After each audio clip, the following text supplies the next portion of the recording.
नमस्ते, मैं हूँ रीना यादव। आप सबके बीच में मैं एक विवाह गीत लेकर आई हूँ। मेरा गीत कैसा लगा आप सब कमेंट बॉक्स में ज़रूर बताना। अच्छा लगे तो लाइक करना, सब्सक्राइब करना, शेयर करना।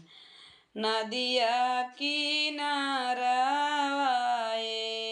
पिपरा का पेड़वा, पिपरा का छाइया गंभीर जी, वहीं तारे सो वहीं तारे सजाई राम दुलावा, लक्ष्मण साजैबा रात जी, वहीं तारे सजाई राम दुलावा, लक्ष्मण साजैबा रात जी।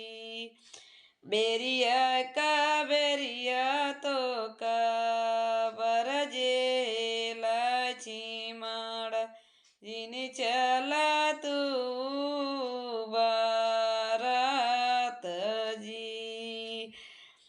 भूखा नाराब्या लक्ष्मण प्यासा नाराब्या, उठवा बिना पनवा बिना उठ सुखाई जी, भूखन आंगाऊ भाई भैया पासन आंगाऊ भाई, पनवा ही देवै बिसराई